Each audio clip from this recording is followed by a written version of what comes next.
Okay, great. So it's a pleasure to be here.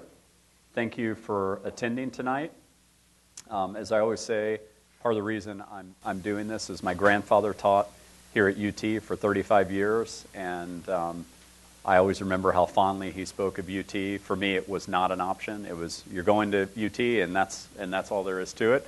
And I had a great experience here, and I'm really, really honored tonight to have Dan with us.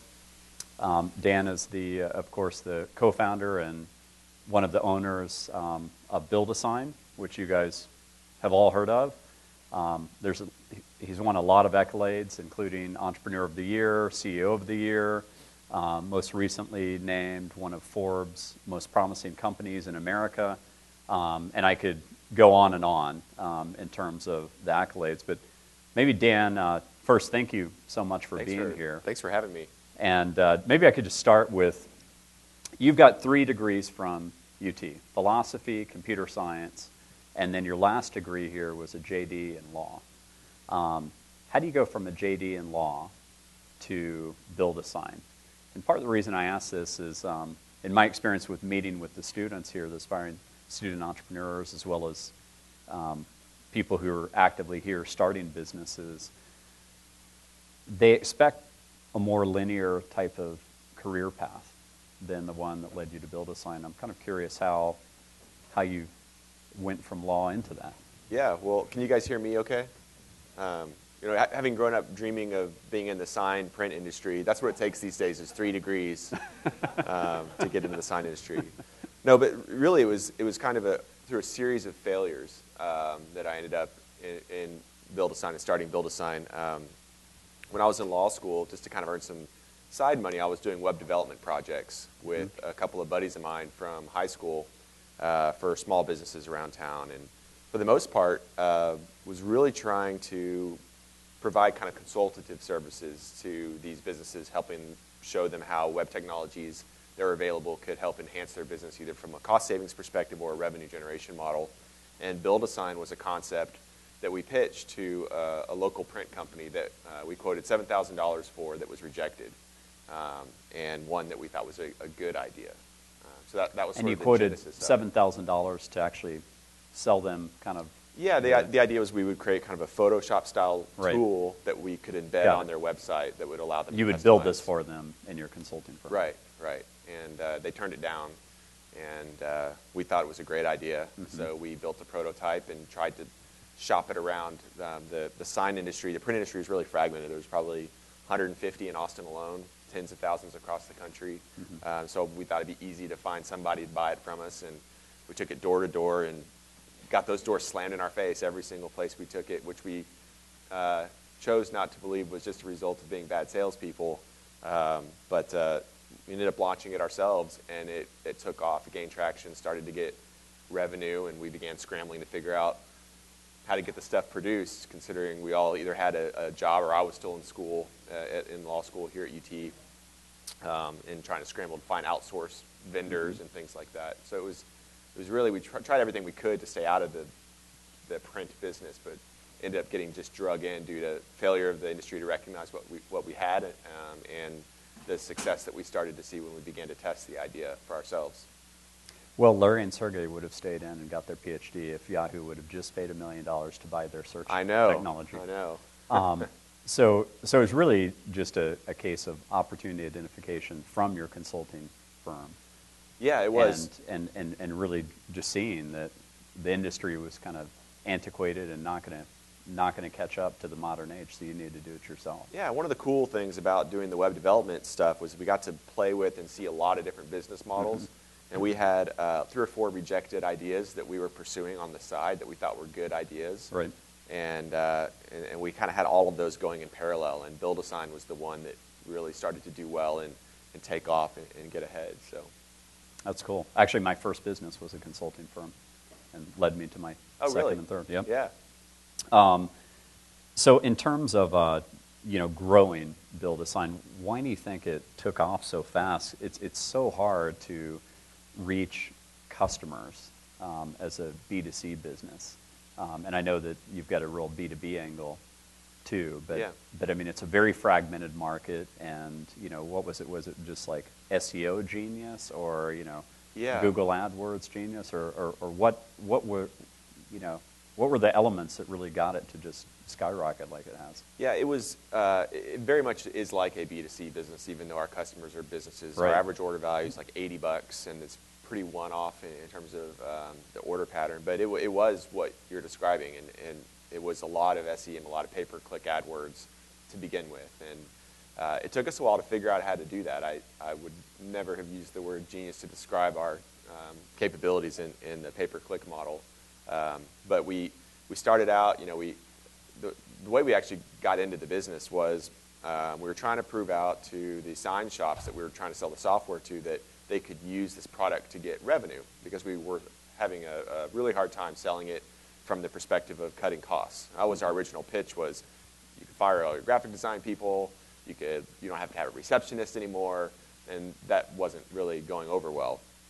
And so we thought, all right, well, let's try this Google AdWords thing. So we bid on the keyword signs, and we said our budget's going to be $100, and it was gone in about 3 seconds, and we got no orders, very little traffic, and we tabled the whole idea basically. And about a month later, we randomly got an order from the middle of Illinois, and had no idea. We left the site up basically just out of laziness, and had no idea how they could have heard about us, except that maybe they came in during that window, that 3-second window, and it just took them a while to buy. So we went back and learned more about how search engine marketing works, and realized we were getting traffic from people searching for things like signs of pregnancy and signs of the apocalypse and signs of the zodiac, and went back and did a much better job kind of parsing out the keywords we were bidding on, and then began to get a regular trickle of orders that way.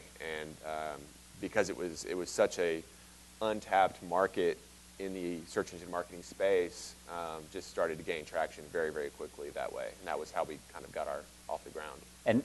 And did you guys raise money for the business, or did you just kind of bootstrap it? We just bootstrapped it. The great thing about the print space for us, and the way Google AdWords and e-commerce works, is we get all the cash immediately as soon as the purchase is made, on basically day 1 or 2, and all of the kind vendors. Kind of the Dell model in that way. Yeah, exactly. Except we can't push net 1,000 days, but right. It's the whole industry. We didn't have to pay for materials or anything for 30 days plus, and so we were able to generate. And with our rapid revenue growth, we always were floating a month's worth of cash, and it was a month of revenue for last month's expenses, and so it was. We always had a very healthy cash cushion that allowed us to self-fund the business. And did you, who'd you use for fulfillment on the back end when you first started? You probably had a relationship with a print shop or something, right? Well, we had met all these lovely print shops who had rejected our software. Right. So they were more than happy to take the business? Well, they really didn't like the type of business that we had, but we finally did find someone willing to do it, and it worked okay for about a month and a half. But as we grew, these print shops are really not built to handle one-off stuff like that we were selling. They really want 1,000 runs of signs or yard signs or whatever. So when we started to get about 7 orders a week, they stopped getting our stuff out on time. And every time they had a priority conflict between their orders and ours, they would prioritize our stuff at the bottom. And so I started to go over there in between classes to light a fire, kick them in the butt to get our stuff out. And they said, look, we don't have the time to do it. If you want to get your stuff out today, you're going to have to do it. So I started working over at the sign shop in between classes to get all of our product out. So I got trained on the machines, and we did that I did that for probably, I don't know, maybe 2 months, and until our volume outgrew my capacity to work in my off time. And then rather than scaling with us or growing with us, they just said, look, here's a key to our shop. We close at 6 o'clock. You can come in after hours. And so I would get my business partners, and I would come in, and we'd bring whoever we could bribe with a 6-pack of beer and work until 3 or 4 in the morning, or however long it took to get our stuff out. Right. So we did that for a couple of months before it just became untenable, and we were still paying them as though they were making our stuff. So we were not only volunteers, but we were paying them for our time too, which was was frustrating to say the least. But it gave us a really good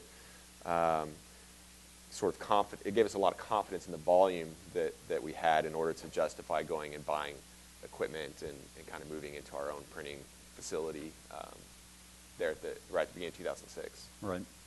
And why for, founders? Why? I get a lot of questions about that when I do office hours here about, should I have a co-founder? Should I not? What different roles did you guys play and see in each other in terms to come together? How did that all happen? Yeah, so it really wasn't so much strategic as it was just the way things happened.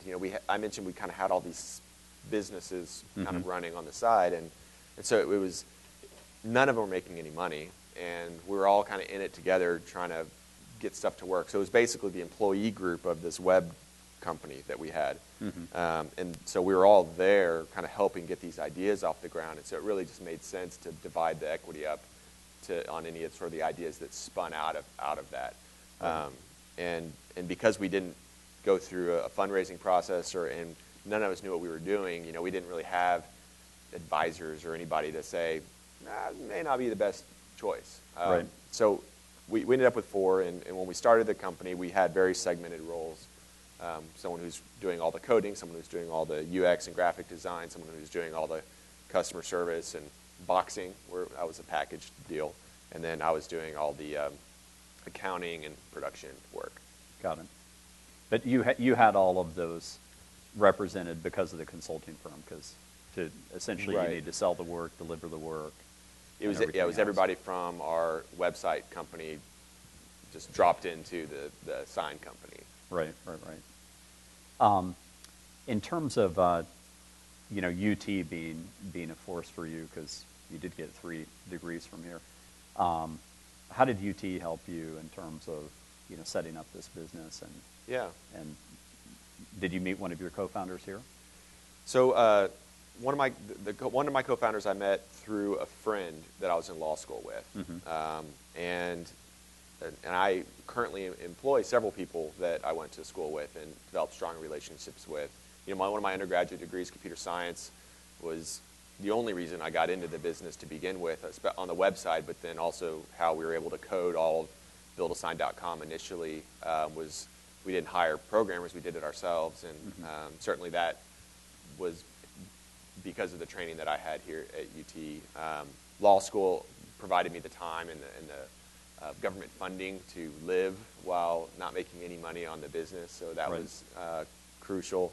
And certainly the law school training was very helpful, and still is in business generally. It's kind of teaches you a way to think through problems and see around corners, and so I definitely benefited immensely from my classes and courses here. Just going a little bit earlier, before BuildASign and before your consulting firm, did you have a hunch that you would be an entrepreneur one day, or? I've always kind of dabbled in entrepreneurial stuff. Since I was the first business I had when I was 10.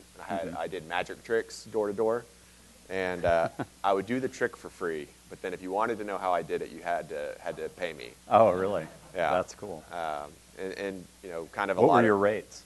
It was pretty steep. It was like 10 cents for the easy tricks and like a quarter for the harder ones, and then I took tips as well. It's big money for a 10-year-old. Yeah, absolutely. And then I did some web development stuff when I was in high school.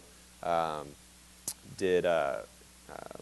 had a leather making company for a while. A friend of mine had a t-shirt business, and he wanted to get into kind of like cuffs and belts and things, and he had a source he was buying from, and it was charging him a lot, and I looked at it and took it into, there's actually a leather store here in town, took it in there and had one of their leathermen look at it, and he was like, oh, you could do this easily. So kind of took him out of the picture and started doing that as a separate business for a while.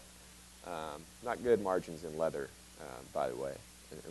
So unless you're Louis Vuitton, right? Yeah, unless you have a really good brand name, you can sell that. Yeah. One thing that's really interesting to me about the BuildASign story, and you in particular, is that really early on in the company, you got this notion to become philanthropic as a company, to really, as I would say, nourish the soul of the company and do good for the community. What was the spark for you in that? Was that something from your childhood, or where'd that come from? I've always wanted to spend a good amount of my personal time in the community and my personal resources giving back.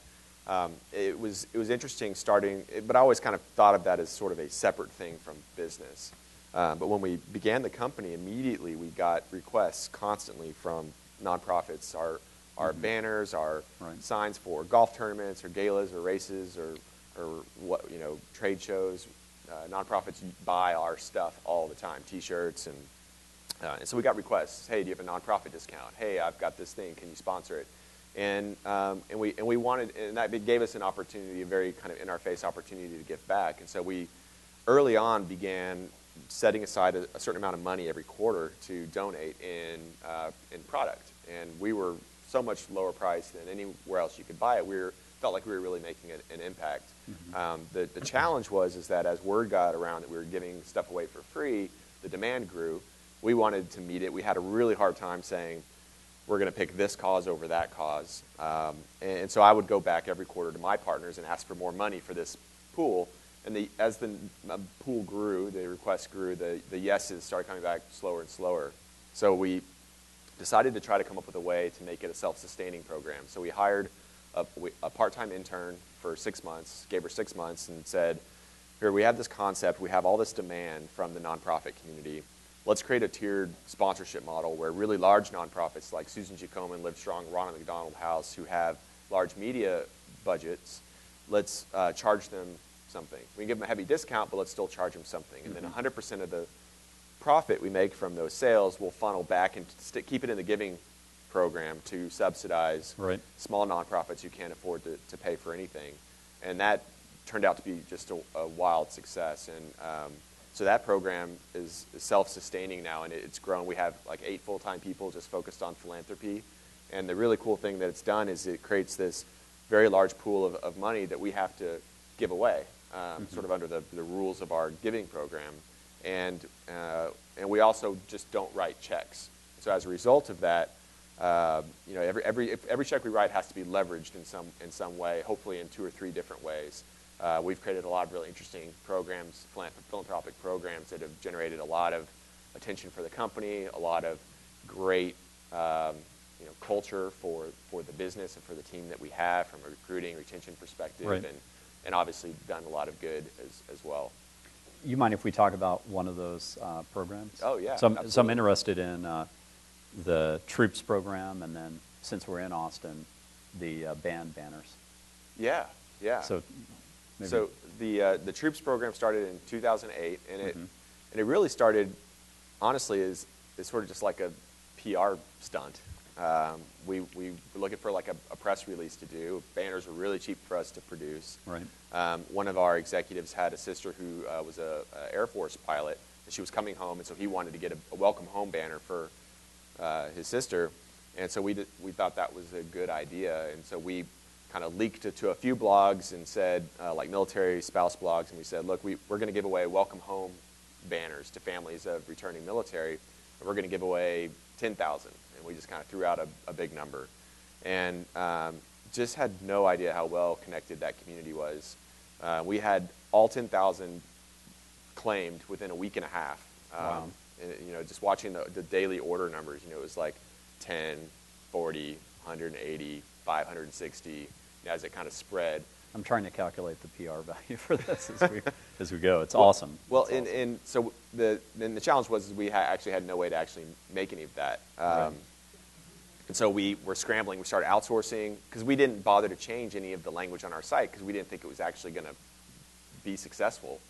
And so we still promised 3-day turn times and money-back guarantees and all that kind of stuff. And eventually what we did is, as we were just losing money outsourcing, trying to get all this stuff out in 3 days, emailed them all back and said, well, when is your actual celebration date? So we make sure and get everybody their banner on time. And it turned out people were buying these, or claiming them like 2 years in advance. So we realized there was this real need for this. And so we tweaked the flow, added the ability for people to get a second banner, which they would have to pay for, and some other things that would both cushion the time frame as well as allow them to contribute back to the program. Right. And we've left it open since then and have now donated over 350,000 banners, which is about $9.5 million. And if you were to go buy them, that's what it would cost. It's been a tremendously successful program on That's all awesome. fronts. And then the band banners. Yeah, band banners was just kind of a local deal we did for South by one year, where Right. we just gave any band that was going to play anywhere, could get a banner from us for free. And that was a lot of fun. We had a lot of people going out to South by, and Right. and so Have you done that again? we did it just the 1 year. Okay. Yeah. Gotcha. You've also gotten really involved in the startup community. What's driven that? And I know you're involved with Incubation Station, one of our local incubators. What's led to that drive? It's kind of twofold. One is selfish. Like, I really enjoy learning about other businesses and kind of helping think through early startup challenges. And I just get a lot of enjoyment out of that. And so that's why I'm involved with Incubation Station, Capital Factory, and several other groups as well. And the other piece is I feel blessed to have been successful in my entrepreneurial venture and want to help others be the same. I mean, being an entrepreneur and owning your own company is it's hard, but it's so freeing, and it opens so many doors, and it's just an amazing experience that I think the more people that experience it, the better. And so whatever I could do to support that ecosystem and that environment and that culture here, especially in Austin, to develop, I'm all about. Mm-hmm. What are some of those more recent projects for you that you'd like to talk about in terms of maybe companies that you've backed or companies you're serving on the board of? Yeah. I tend to, in terms of serving on boards, I tend to go places where I can be the most use. And so a lot of that will be, so I'm on the board of a organic pesticide company that makes products for pets and people, and they are primarily e-commerce driven. So a lot of the same marketing techniques and strategies that I've used. That's a local company here? It is, yeah. And kind of in the same vein, there's a company I'm working with right now called Pride Bites that does customized dog toys. So you can get kind of a caricature of your dog or something on the toy itself. And so I'm all over that. Yeah. Where do I go? Pridebites.com. All right. Yeah. There we go. And they're having... And not B-Y-T-E-S. No. Okay. Just but bites. normal bites. Okay, got it. Yeah. And so they're having pretty strong attraction and success in sort of this new mass customization space. And that's also located here. It is, yeah. That's cool. And one I'm pretty excited about, I'm just about to get started in, is like an open table platform for massage and acupuncture and spa treatments. There's really not a way to go online and search and book things like that online. And so I'm kind of looking at that space. So I've got several projects that I'm advising on and kind of interested in. And then through Capital Factory, of course, and Incubation Station, you get kind of a very broad view of a lot of different companies and get to kind of chime in from a distance on a bunch of companies, which is fun as well. And wearables.com, my partner and I bought that domain about four weeks ago from a guy who thought it was more of like a clothing term. So pretty excited about that. I think wearables are going to be a huge space, and don't know what to do with the domain yet, but that's a good domain. I'm excited about it. Yeah. Very cool. What are some of the biggest challenges you've had in growing the business? Has it all just been up and away, or have there been some pretty hard knocks? Revenue has been pretty easy, but the manufacturing component, scaling that with the revenue, has been really hard, especially because we didn't come from that background. And the machines are huge that we need, and they cost between $300,000 and $1 million. And trying to time when you need to order one that takes 3 months to have them built, shipped, delivered. And so if you wait too long, you could be months without being able to turn your marketing up and continue to grow your revenue because you can't produce anything. And if you buy it too early, you might be wrong, and the revenue might come, and you're stuck with $1 million of debt that you're not actually producing any revenue on. So that historically has kind of been our biggest challenge. And when we first started, it was sort of a make or break kind of a decision. And so that was a challenge. We had a challenge with the bank early on where we were growing too quickly and doing too many transactions through our merchant services account that the bank became concerned about fraud and started seizing all the money that was coming into our bank account and not actually giving it to us. And they did that until they kind of created a very large reserve account of like 50 grand that they held for like 8 months before they gave it back to us, and at a time when we really needed $50,000. Right. And so there were some growth challenges kind of like that, hiccups along the way, for sure. And at this point, on the co-founder front, you've had some people who've left now, and gone back to earn more degrees, and it was really interesting process, kind of the whole co-founder thing, and realizing just how different what people want to do within the business is drastically different. So we started out, everyone was working on the ground level doing something, and then as we grew and we began to hire people, each of us had to transition into a management role. And most of my co-founders do not like managing people at all. And so that was a really interesting transition time that took probably about 3 years, where you'd slowly kind of have, my partners would slowly kind of divest themselves from a department. I remember this one particular day, our customer service manager came into my office crying because she was having some explosive issue with her team, and she went in to talk to my business partner, who was her manager, about it, and he just kind of like looked at her and shrugged at her and said, "It's not something I'm going to deal with." And so I went and talked to him, and he's like, "You know what? I don't want to do it. So you take it." And so in that day, I got customer service as something that I was managing. And seems to me like this is how you became CEO. It is, yeah. I started out with one thing, and then slowly things got given up. I enjoy managing and kind of dealing with the HR issues, and so that was an interesting experience, and that created a lot of tension and a lot of issues. As you had partners withdraw from the business, when we started out, everyone was sort of making the same amount of money, and we could just pay all of us with salaries, an equal salary. But then as responsibilities became disparate, people, some of our partners said, "I don't actually want an employment role at all." Then we had to start having conversations about, well, what's fair pay? Who should be making more money? What amounts are we going to pay out in profit sharing versus salary? Because, I don't want to be an employee, but I still want to make money because I don't want to go find a job, kind of conversations.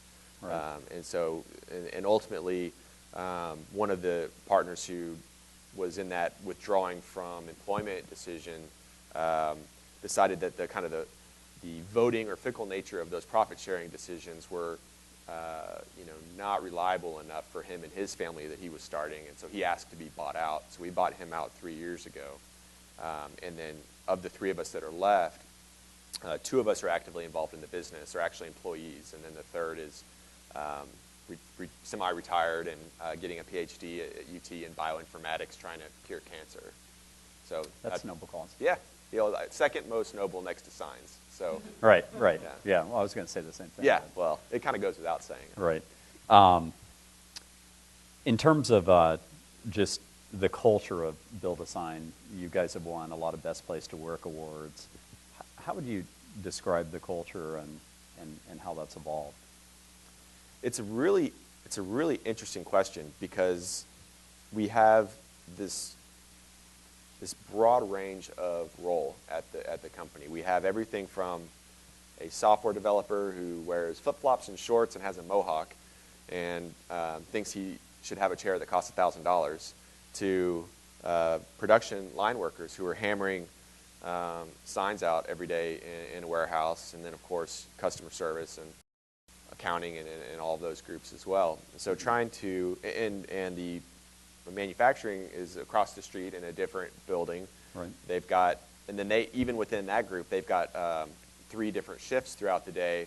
So you've got a night shift that doesn't ever see anybody else in the company almost because they're working, in the middle of the night hours because we're running 24/7. And so trying to figure out and trying to continuously adapt the culture to allow all those different groups to flourish and get what they sort of want or need from the company while still trying to maintain like an overarching theme or culture to the business or feel to the business is really hard. You know, when we started, it was really easy because everybody knew everybody, and the culture kind of just emanated from the founders. Then as we've grown and have different buildings and 300 employees and all these different groups, it's gotten to be a real challenge and something that we, you know, one of my direct reports, her title is Director of Culture, and you know, so that's her job, is to try to figure out how to allow these different departments and groups within our company to build their own cultures or tribes inside of their business, their business unit, right. but then still maintain what are those key elements that bridge across everybody so they feel connected. Were there certain books that you were inspired by as you were building the company? Because when it first started out, was there this master plan for culture? Well, I'm going to plug you a little bit. So a couple of the books that have been really inspirational, you recommended. I think, well, thanks. I don't remember what they are. Yeah, one was Tribes, that. and one was, I think it's Tribal Leadership. Is that Total Leadership? Well, there's Total Leadership. Tribal Leadership actually is Tony Hsieh from Zappos. Yeah, I read both, and I can't remember which. So it's the other one, the one that talks about the whole person. Total Leadership. Yeah, and those have been really helpful. And a lot of it's been trial and error, you know, rolling something out and seeing this group rebel and, you know, and kind of learning where the lines are. And, you know, if you try to equalize sort of all benefits, all perks, all culture, then ultimately sort of you're going overboard with one group and way underboard for another in certain categories. And so ultimately trying to, what we've kind of settled on is allowing kind of micro cultures to develop. Whereas when we started and the company was growing, we really thought, well, you know, I really thought let's keep the culture sort of static across the company, which was just not feasible and frankly just not a good idea. Right. Why don't we go ahead and open it up to some questions? I want to make sure we have plenty of time for questions. I'll also ask some more myself. But who's got the first question? John. John's where are the Google glasses, man? Okay, all right. You know what? For audio purpose, we need the mic, if you don't mind. Thank you. Just since this is being recorded. So Dan, I had the opportunity, I was commissioned by your marketing department last year to do some videos for your culture purposes. And then stepping back, I realized that all of the customers we interviewed, one from your Troops program, one from the nonprofit space, two other from private organizations, they all similarly talked about the magic of your interface online. It's like, almost like it doesn't become a reality, whether it's their new business cards for their venture, their welcome home, and some of your other products. It becomes magic when they get that in the mail. Now, I'm asking about that magic because this is interesting to hear how this started as a consulting idea. At what point did you see, if at all, that magic that you were going to potentially create for the customers? And that initial realization, has that changed at all? Is it changing? Do you have larger magics to create? Yeah, I think that the kind of glamour of the idea was there at the beginning, and we were really interested. You know, every customer that we looked at, and this was sort of how we viewed our job as web consultants, was to find that magic for every customer, and you know, we really felt like that this was something that the print industry was missing out on. But you know, definitely kind of the first moment where I was kind of like, wow, was when we had, you know, we actually got a facility and we had our first UPS pickup, and we had a little pile of boxes that was getting ready to go out. We were all kind of standing around having a beer, waiting for the UPS truck to show up to pick them up. You know, and so that's kind of was on our end of that delivery that you're talking about. Great videos, by the way. I use them all the time.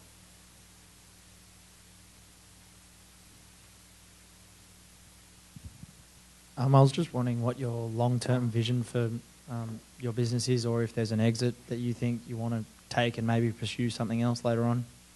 And maybe if you could tack onto that, you know, pretty international at this point as well. So Yeah, maybe if you absolutely. tack that in there. So you're kind of asking a business question and then also kind of a personal question. From a business perspective, international is a big opportunity for us. Most of the other businesses that are in a similar space to ours do about half their business outside the U.S. And so we're moving that direction, kind of just getting started, but we see that as a doubling opportunity for us.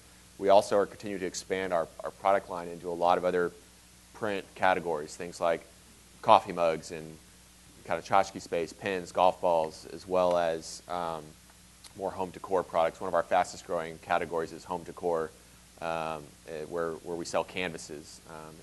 We've only had that for 3 years, and in that 3 years, our revenue in this home decor product, the single product, has gone from about $3 million in the first year. We'll do about $30 million in that product this year. And so product expansion is another big direction for us, and we'll do probably around $80 million this year in revenue from 57 last year. So there's a ton of runway for us as a business, and I don't see that changing for, we've got a pretty good visibility out 3-5 years in terms of having really heavy, substantial double-digit growth rate. Personally, I'm not in this business to pass it on to my children. It's an investment for me as an owner, and so from that perspective, right now it's probably the best place I can have my money. It's growing really rapidly, and I'm to a large extent in control of its destiny. So I like that, and beyond that, it's kind of a timing and option weighing question of what ultimately I, as an investor, will do with the business and my partners. That's a good question. This one's on. It's on? Okay. Question for you. First of all, thank you very much for sharing your time tonight. It's much appreciated. Yeah, absolutely. Did you ever have an issue, or have you had to do anything around intellectual property and protecting your space at any moment with your business? We've had some like minor scuffles with people around trademarks and things like that. For the most part, intellectual property is far less important for us than execution and kind of constant iteration. The space and technology is changing so fast, and new methods we're developing all the time. Probably the most interesting IP question that we've had come up is around content reproduction. People will try to buy a SpongeBob SquarePants banner or something, and they don't own the trademark for that, so they legally can't do that. And so there's a question of, well, as a conduit for printing this stuff, what's our responsibility in that space? So we deal with that a good bit, and then sort of not particularly IP. We also deal with the question of what's inappropriate to print. So we've gotten quite a few orders coming in from organizations like the KKK, groups who are producing very graphic material because they're anti-abortion groups who are printing very graphic fetus pictures, and then also these kind of genitalia jokes, dorm pranks, stuff like that. So we kind of have this history record of decisions we've made along the way of what we will and won't print, and we've updated kind of our terms of sale. So that's been pretty fascinating, and our thoughts around what's okay to print and what isn't has changed over time as well, and those kind of ongoing discussion we have with our team. Hi, Dan. Thanks for coming in and giving this talk. I was just curious, could you speak a little bit more about your marketing? I know you mentioned you guys use like Google Words, et cetera, or Google Ads, sorry. But did you use anything else to kind of scale that as things started to take off? Or yeah, so when we first started, Google AdWords was primarily what we used just because it was easy. It's very throttleable. And now we do a ton of stuff, kind of mostly in the online marketing realm. So we do Google ads, we do SEO, we do Facebook ads, eBay, daily deals, we do some Twitter advertising, a lot of affiliate work, banner display ads. We kind of anything you could think of probably we've either tried or do on a regular basis.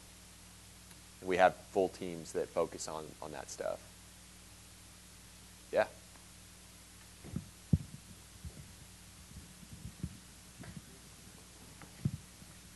I was going to ask a question about with every bit of growth and successes that happen with a company, one of the biggest challenges that they face is their supply chains.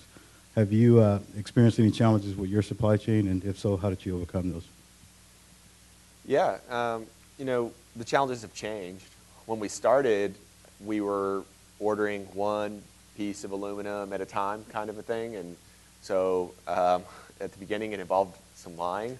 So the strategy early on was we would say, hey, check out our website, BuildASign.com. We're huge. We're looking for a new supplier.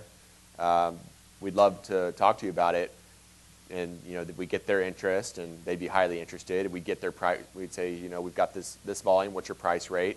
Great. Well, we're going to need to start with some sample orders, which are going to be a lot smaller. So we did a lot of that kind of stuff. But it's a constant renegotiation, a constant kind of, they're raising prices every year because the underlying commodity is going up, petroleum or some tree in Asia or something like that is just burned down, and now this price is skyrocketing. And so it's definitely a constant battle, and people run out of stuff, and so trying to scramble to find who's got this material left over, and then learning from those to figure out, well, what kinds of inventory should we keep at all times to give us X amount of days buffer, while still being as much just in time as we can, and balancing kind of the cash benefit of having a very quick turn of inventory with the risk of running out of material. So I mean that we have people who are focused just on all of that stuff, from price negotiations to the logistics of inventory management. It's a little short. So I've been wondering this for a while. I noticed BuildASign has like a bunch of different brands, and I was wondering what the rationale was for having all these different brands under the umbrella instead of just one BuildASign. Yeah, that's a great question. And so I'll kind of talk about different brands in two different ways. So we have some non-competing brands like BuildASign and Allied Shirts and Easy Canvas Prints. And they sell very different products to very different markets. And so, rather than have one brand that sells, like trying to sell we wouldn't sell shirts on BuildASign maybe, or maybe wouldn't be as successful. If you were buying a shirt, you had two places to buy it from, BuildASign and Build a Shirt. Where would you buy it? You probably go with the place that looks like they know what they're doing. So there's that, but really what it is it's the way that the online marketing works and how you drive traffic to your site. You have a very short number of words to describe and indicate what you're selling and how and why. And so every bit of context that you can provide helps with that. And so if you can be a shirt-specific site here, and then to a different group be a sign-specific site, then you're going to get a much better click-through rate and a better conversion rate, which means cheaper cost of sale for those goods. Now we also have, within a vertical, we might compete with ourselves. So we have, for example, BuildASign.com and SignsOnTheCheap.com. And they sell basically the same product, but at very different price points. And if you search for yard signs on Google, you'll see both. And they compete with each other. And the reason for that is that we've discovered that there are very different types of people online searching for signs. There are people who are looking for a nice product, a premium product for their business, who are never going to buy from a site called Signs on the Cheap, or any number of the other brands they're advertising, like dirt cheap signs, super cheap signs.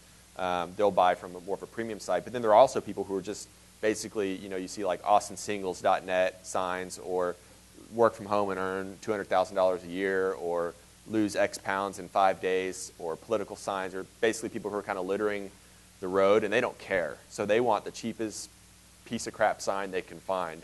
And they're never going to buy from a premium-looking site when it's next to a dirtcheapsigns.com. And so to capture both markets, the way that online marketing works is you only get, with a brand, you can only choose sort of one way to advertise. And so you have to pick which market. But by having two brands, we can market to both. And so that's why we have different brands. That is really, really brilliant. I mean, that's really smart. I've been in e-commerce a long time, and that's an incredibly good technique, because what a lot of people in e-commerce try to do is try to make one brand everything and try to create different gateways on the actual site itself. But that's a great segmentation strategy. And I imagine you cross-promote between brands as well, not in terms of the sign brand. Right, but, exactly. Sign to shirt, and shirt to sign. Yeah, on our site there's kind of tabs Right, at so the top. then you get free advertising among them all. That's very smart. While other people are thinking of questions, last night I know I ran into Clayton, Christopher, and we were talking about last night. So you had an event last night. Yeah, Philanthropy. Yes, Philanthropy. So is that the first year, or it's year 2? Okay. So how did that come into being, and what's that all about? Yeah, so Philanthropy. And more importantly, who won?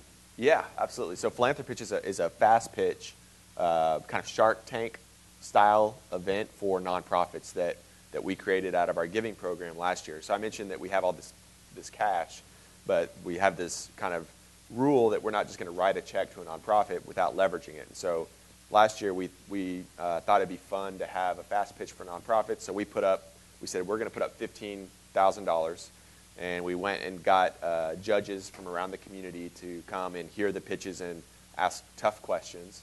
And each judge came in knowing they were required to donate their own money to some number of the finalists. And then we put out a call for applications. We sold tickets. And last year we had 6 finalists. We donated $55,000. So we leveraged that 15 from BuildASign to 55, and sold 160 tickets to the event. And it was great, and we got a lot of really good press. We gave away a great amount of money. We built a lot of media attention, not only for the nonprofits, but for BuildASign and the sponsors as well. So this year it was much bigger.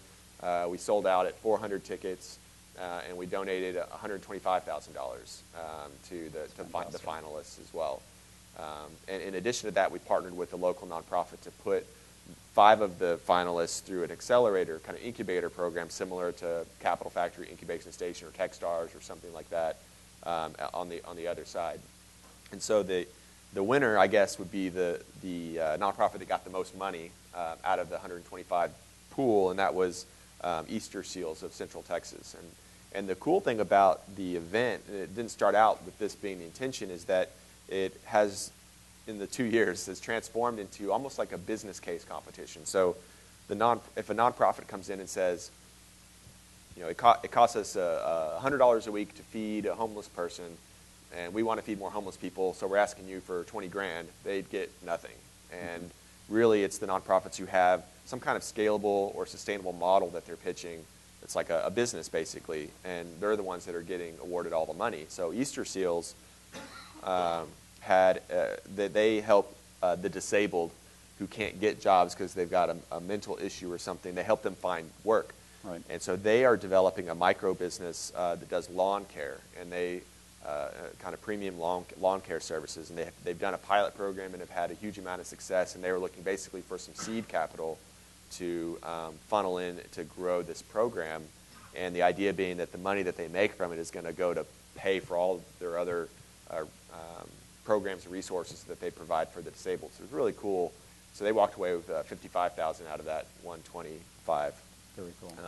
There's some really neat. It was some really neat programs. Mother's Milk Bank had a really neat. They had developed a new protein that they could add to mother's breast milk to reduce this premature birth disease called NEC that was going to revolutionize the world's premature baby health care. I mean, it was really cool to see all of this stuff.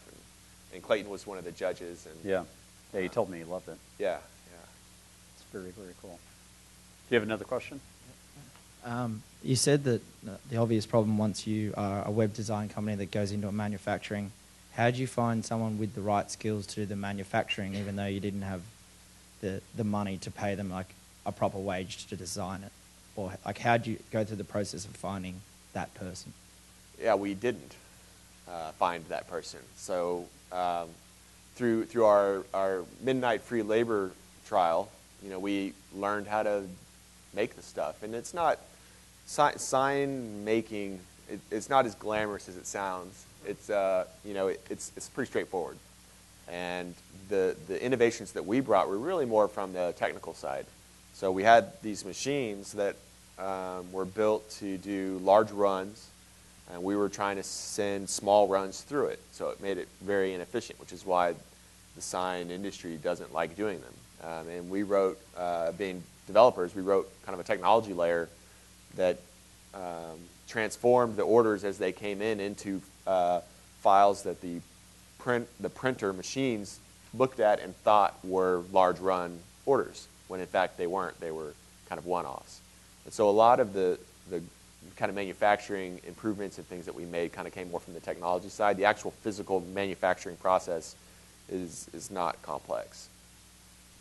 Any parting thoughts here for aspiring student entrepreneurs?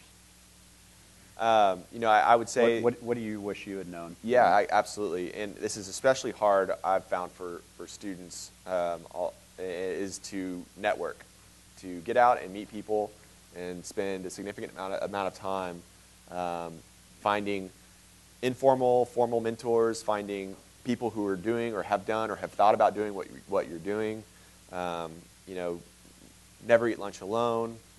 Coffee houses are your friend. I wish I had started networking a lot sooner than I had. It's incredibly valuable. I have a blog post on this subject. My blog is lucky7.io. It's called "The Similarity Between Steve Jobs and the DNA of Israel in 1776." But it's about how there's an entrepreneur in all of us, and there's a certain way to ask for help. And I learned that from a guy when I was 26, and he was 24, and he's the best network person I know, and still the best network person I know. And really interesting video with Steve Jobs talking about when he was 12 years old, and he picked up the phone and called up Bill Hewlett to ask for some help. And he knew how to ask, and he was like, I was so shocked that, that he agreed. And the next day I was in his garage, and he was helping me out, and he's like, I learned that a huge part of success in life is you just have to ask. Yeah, it's amazing just the kind of inner fear we have of rejection, and it was a huge turning point when I realized that in general, from a networking perspective, most people are way more forgiving than girls are. Right. In terms of Right. worried about rejection. So people are, especially in Austin. I mean, I guarantee you can almost email or call anybody in any position here in Austin. Right. Austin's very giving in this way. And play the UT card or whatever, and you'll get a coffee every time. Well, and you're the model template for that. So thank you for all you do for Austin and for all you do for Likewise, entrepreneurs. Brett. Big fan. So I just want to close this out.